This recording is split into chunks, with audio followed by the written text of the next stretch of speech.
Centrelink has put participation requirements and mutual obligations for postcodes devastated by recent flooding on hold for nearly a month. Recipients across certain LGAs in New South Wales, Victoria and Tasmania will still receive their Centrelink welfare payments, despite not having to complete the many tasks usually required of them.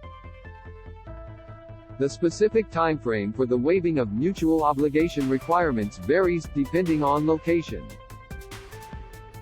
Greater than, during this period, no payment suspensions or financial penalties will apply if you don't meet your mutual obligation or participation requirements, the Department of Social Services said. Paused mutual obligations include points accumulation activities, such as applying for jobs, attending job interviews, volunteering and education, used to accumulate the 100 points required under the new point-based activation system introduced in July. A range of other obligations may also be paused depending on the benefit received. These obligations usually apply to those receiving jobseeker payments, youth allowance, parent payments for single parents with their youngest child under the age of 6, and special benefit when paid under certain conditions. The participation requirements are also required for people under 35 on a disability support pension, and can include activities such as connecting with a disability employment services provider, work experience and traineeships, education, and rehabilitation or counseling. These also apply to those receiving the parenting payment who are also a compulsory Parents Next participant. After the suspension is lifted, affected participants will have no less than their full reporting period to report their monthly requirement. All bank points prior to the suspension are carried over, a spokesperson for the Australian Government Department of Employment and Workplace Relations told 7NEWS. com.au. The suspension period could be extended, depending on the severity of the situation in the affected regions. The department suspends mutual obligation requirements for Workforce Australia participants affected by exceptional circumstances, such as natural disasters, that would directly impact their ability to meet their mutual obligation requirements, the spokesperson said. Once a suspension is set, the department monitors the situation and may extend this suspension as appropriate.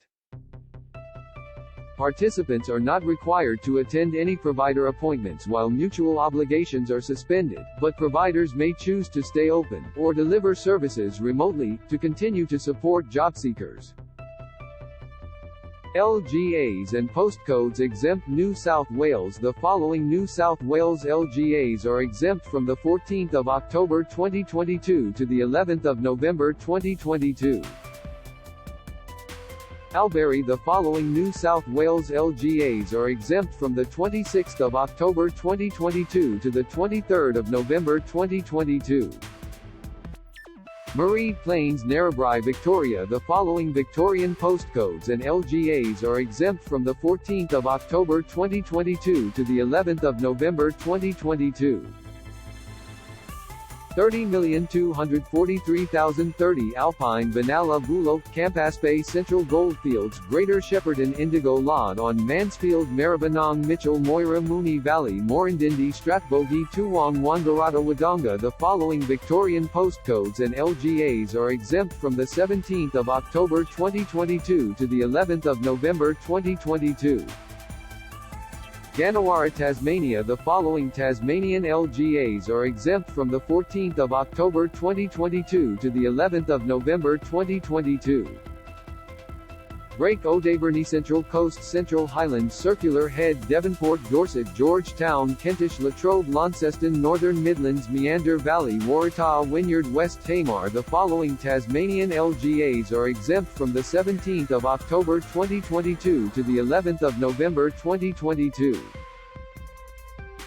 Flinders West Coast. If you are not within these LGAs or postcodes but are still experiencing a crisis, temporary exemptions may still be available to you.